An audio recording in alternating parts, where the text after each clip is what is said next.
This episode of Soldier Knows Best is brought to you by Audible. Hey, what's up guys? Soldier Knows Best here with my review of the iPhone 5, one of my most anticipated reviews of the year. A lot of people are wondering how this phone performs against the previous version and where it stacks up against most of the big cell phones out there on the market right now. So I'm going to cover all the categories from the design, the camera, the OS, and tell you whether or not this will be a good phone for you. It's going to first talk about the design and the hardware. Now, to say this phone is anything but sexy is definitely an understatement. Apple's done a great job with the design. They made it 20% lighter than the previous iPhone 4S. It only comes in at 3.95 ounces. And I'll tell you, my first initial reaction when I watch other people hold the iPhone 5 for the first time, it's kind of a surprise to how light it is. And to me, it feels kind of hollow, but in a good way. It's incredibly light. And also, they made it 18% thinner than the iPhone 4S. It only comes in at 0.3 inches thick compared to the iPhone 4S, which was 0.37 inches. And also, one difference in the design from the 4S is that the back is not an all glass back anymore. You have glass on the top and the bottom, but right there in the middle you have this brushed aluminum backing there, which is definitely going to be better as far as your drops and stuff like that. And also, all the edges on this new phone are kind of flush with the entire design of the device, whereas with the 4S you kind of have that really sharp drop off from the screen to the edge of the device, which really just makes it a lot more comfortable to hold in your hand. Now, as we make our way around the device, most of the buttons are in the same positions as they were before, but one thing you will notice is that the headphone jack is now moved to the bottom of the device, and now to the right of the headphone jack you'll now find the new Lightning connector port, which is replacing the old 30-pin dock connector port, which Apple has been using for a lot of years now. So this thing is smaller, it's reversible too, so it doesn't matter how you stick it in, just stick it in and you're good to go. And that's a really good thing to be able to do. And then to the right of that you will find the speaker, which is improved as well, and I will tell you that the speaker is a lot louder than it was on the iPhone 4S. And speaking of sound, Apple's also throwing in their new EarPods, which is going to be shipping with every single iPhone. And I put up my own separate review of these EarPods on my YouTube channel, so you want to see how these things actually sound, go check that video out. But it's a nice addition to have with the new iPhone. And this new iPhone will be coming in two different color combinations. The first one will be black and slate, and the second one will be white and silver. And both of them have their own little personalities. So I really do like the different colors, how they look on this new iPhone. But it seems like the black/slate is the most popular option. And now it's going to talk about the screen. All the previous iPhones have been rocking the 3.5-inch screen. With this new iPhone 5, Apple has made it a 4-inch screen now. And one thing to note is that it's not wider than the previous iPhones. All it is taller. So that does make for a different experience. And it has a resolution of 1136 by 640. And it has 326 ppi, which stands for pixels per inch. So this is still a Retina display, but it is better than the iPhone 4S screen because it has 44% better color saturation and just it's overall brighter than the iPhone 4S. And I found you get the biggest advantages of using this taller screen, not because you have an extra row of applications, but if you're playing a gaming application that requires you to have one thumb on the screen to control the joystick and one thumb to control the buttons, it doesn't feel like you're kind of missing out on a lot of the action because your thumbs are taking up a lot of space. Because it is wider, you have a lot more room and a lot more visual space there for the particular game. And plus, too, now you can watch videos in full widescreen that take up the entire screen instead of having the letterbox. So that's really the biggest advantage of this screen.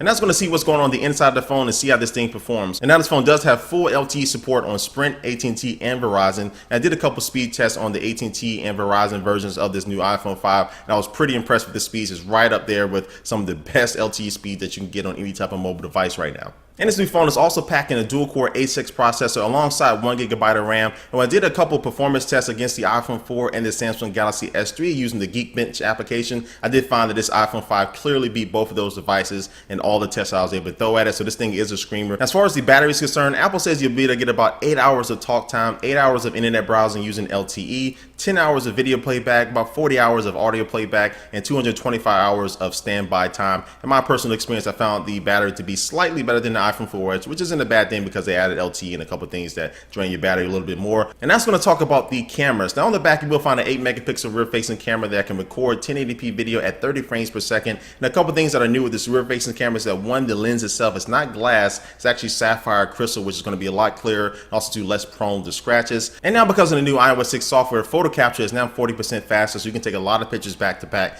very quickly. And now you can also take pictures while you're recording video at the same time. And now the front-facing camera, which is now centered directly on the front of the device, is now a FaceTime HD camera, which can take 1.2 megapixel photos and record 720p HD video. All right, so enough of the specs. Let's go to see how these cameras perform out there in the wild. And I took some videos and some photos, so go and be a judge for yourself.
So as you can see, the cameras on this new iPhone 5 are definitely improved over the iPhone 4S, but also too, they stack up very nicely against some of the best camera phones out there on the market right now. And that's going to move on to the software, and by software I mean iOS 6. So Apple says iOS 6 boasts over 200 new features. I will say that it did pack in a good amount of new features that will make your phone an overall better experience than iOS 5. Now some of those new features are to be able to send a custom message to somebody who's calling you and you don't want to take the call right then, or you can't take the call. You can reply back with a message, or you can have the phone actually remind you in an hour to call that person back. And also too, now it does have VIP mail, so you have a favorite list of people that you want to see their mail first. You can set up a VIP mail folder, which works great. And now you have FaceTime over a cellular connection depending on your carrier, and deeper Facebook integration as well. You can now send a status update to your Facebook account via Siri.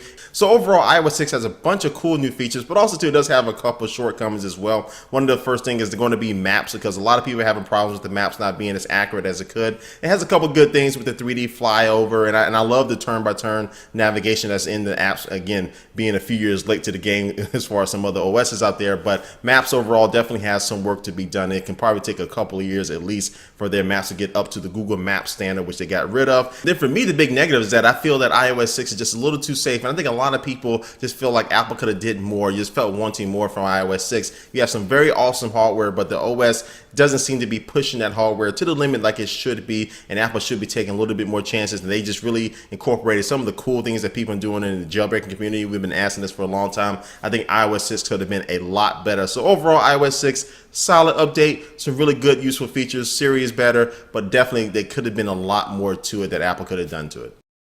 Wrap up my review of the iPhone 5. So where does this iPhone stand in this cell phone market? But this phone definitely is up there in 1 and 2 as far as the smartphone game, right up there next to this best Android alternative, which is the Samsung Galaxy S3. So Apple has done all the necessary updates on the inside by making this phone twice as fast, but really went the extra mile with the design to make it thinner, to make it lighter, to make the screen bigger, but also more useful. And all this results into the iPhone 5 being a very solid, complete, all-around phone that does a lot of things very well. And again, the biggest negative with the iPhone 5 comes with the software of the iOS 6. Don't get me wrong, it's very solid, has a lot of new enhancements and features to it, but you just kind of get the feeling that Apple could have went a little bit further with iOS 6 on this iPhone 5, especially with the hardware that is packing on this new phone. But all that being said, this new iPhone 5 is a very solid phone. If you are going to be getting it, I don't think a lot of people have been disappointed with it who actually own it. But if you are debating upgrading from the iPhone 4S to the iPhone 5, one thing to note is that the software is identical on both of the devices. The iPhone 5 doesn't have any new features that this iPhone 4S doesn't have, so that's one thing to note. Really, you'll be wanting to upgrade because of the hardware, and because it is thinner, because it is lighter, because the cameras are better. If that's enough for you to upgrade from the 4S to the 5, do it. You won't be disappointed. So anyway, guys, this about sums up my review of the iPhone 5. But before we head out of here, I'm going to take one last look at our sponsor for this video.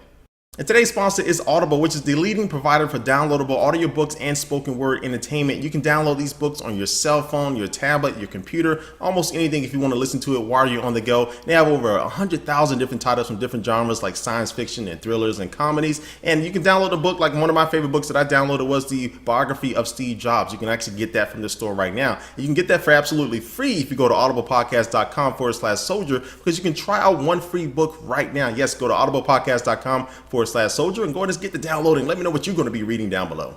All right, guys, again, thanks for watching the video. And also, too, I want to make an announcement that I'm going to be part of a brand new channel that's launching here on YouTube very soon called Tech Feed, where you can get a show Monday through Friday from some very popular tech hosts like Veronica Belmont, John Rettinger, myself, Richard Ryan, and then Shannon and Darren from Hack5. And so Monday through Friday, you're going to have a new show coming from all of us. I'm going to be in the Wednesday time slot. The name of my show is Soldiers Tech Battlefield. I'm going to be pitting two products against each other. So two popular tablets in the category, two popular cameras, two popular cell phones. I'll be pitting them against each other to see which one can come out on top. So again, go ahead and subscribe to that channel. Again, youtube.com/techfeed. Let us know what you think, guys. Again, leave a comment down below what you think about my review of this iPhone 5. And thanks for watching this video, guys, and I will catch you later. Peace.